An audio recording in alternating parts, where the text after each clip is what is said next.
I started coding when I was 12. It wasn't something instant, but I found it quite fascinating to dig deep into the nature of zeros and ones. I felt, and still feeling like, I was free forever. In black terminals, I started coding with GW Basic, QBasic, and then moved to COBOL and made some money. I was coding not because I wanted to earn something in return, but I felt more I get in control, more I feel my nature within it. I hacked a government institution when I was 17. My nickname became very famous, but no one knew that it was me, and possibly will never know too. In 2014, I founded my own company, Skeptive, but had no intention of scattering my own ashes. And after almost 30 years in underground, one day I realized that I should leave some trace on the surface. I want to quote a famous narrative from the movie P here, directed by His Majesty, Darrent Aronofsky. The main character, Maximilian Cohen, was noting in his diary and saying, "When I was a little kid, my mother told me not to stare into the sun, so when I was 6, I did." This is insanity, Max. Or maybe it's... In this series, I'll decompile the hacks and the chaos storm that shaped me and the world that I knew of.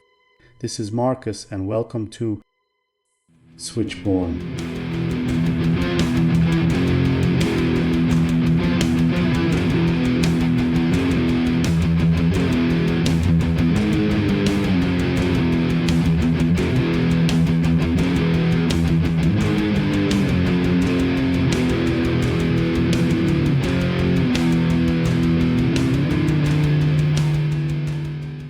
As common around the hackers and cyberpunks, I never loved school. It was not that I did not want to learn something new, but it was the people, stupid, ignorant people demanding innocent kids to memorize the things that they will never need and never be interested of. An old Turkish writer criticizing education system with saying, "We have two problems in our education system. First is education, and the other one is the system." Which I think this is the same in all across the world. Probably I will come to this subject in another episode. Long story short, even though I didn't want to go to college, I was studying at Space Sciences, which later I dropped off. In my part-times, I was working in an automation systems factory as a developer of another software company, which the project was, and still think it has never been, possible to complete. Because simply and obviously, customer did not know what they needed. Anyhow, there was an old guy, which as I remember, his name was Kemal, making prayer beads out of fiber optic cables, and playing with them all the time and shouting everyone. I did not know that he was a graduate of Middle Eastern Technical University on physics engineering with a degree. I was just thinking that he was just a rich, problematic guy. But one day my boss, who had an utmost Dunning-Kruger syndrome by the way, told me an interesting note about him. I don't quite remember the details, but somehow he has sent to a NATO project, which was a theoretical and practical implementation of a missile that was meant to be capable of getting launched from a submarine under the sea, going out to air, and then re-entering to the sea and hitting the target, whichever it is. Along with Kemal, there was 12 different professors from different universities all across the NATO members. The problem was that Kemal was never going well with the others and always arguing in the details. And after months, eventually, when the project gets into a drastically stuck position, a council gets together and discusses on why the hell was Kemal is causing the problems and how it is possible to complete the project. And the decision was interesting. it was actually kicking the 12 other guys out of the project and giving all the responsibilities to him. And believe it or not, Kemal finishes the project in way earlier than expected. And you know what? All alone, and gets back to hometown and goes on with his ordinary life.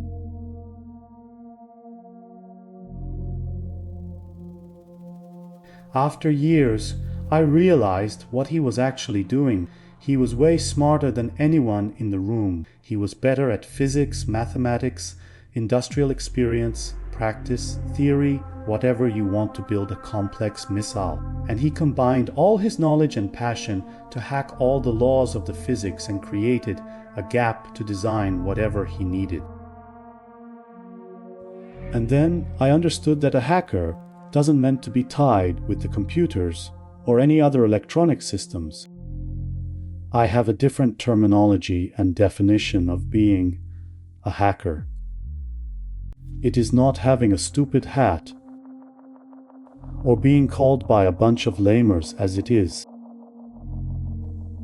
It is just a focused mindset that requires passion and talent to stay on that state.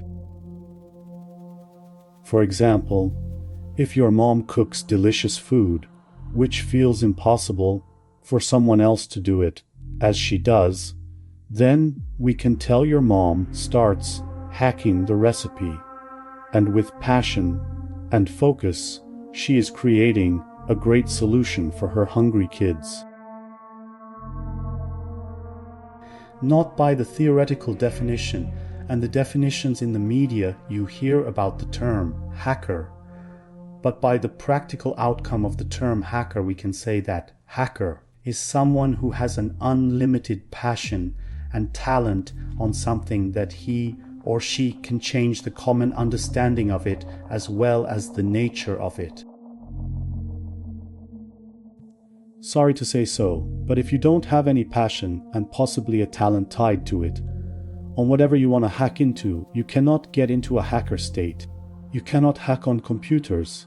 If you do mind sitting on a chair thousands of hours trying to solve problems, again problems which eventually may result as nothing. Like famous Iranian poet Farrokhzad was saying, "Remember the flight, my dear. The bird dies anyway." If you just focus on becoming the bird, not the flight, you are going nowhere. If you don't like to solve the problems, you can never understand the nature of them. And if you can't understand the nature, you cannot alter or change it or use it for your own purpose, and simply you can't hack it, and cannot get into the state of being a hacker. One of my friends was getting impressed by the body types of professional swimmers and told me that she was considering to go swimming just to get into muscle and body types of them. Then we met a professional swimmer coincidentally, and she told her that body shape is not the outcome of the swimming. She is a professional swimmer because her body shape allows her to be. Like happiness or unhappiness, being a hacker is the byproduct of the challenging things and problems that you overcome of. You cannot get into a hacker state by having certificates from the companies, I don't want to give the names, but whose products get hacked constantly and never improve. Red team, blue team, this certification or that certification, they are all bullshit. Sorry, it does not work like that. You need to be solving real-world problems, and only as a byproduct you can switch into hacker state.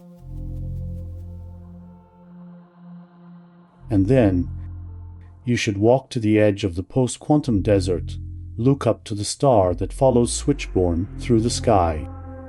Follow it, and walk until you are almost dead. Then, keep walking. When you are on your last breath, fellow hackers will find you, or they will not.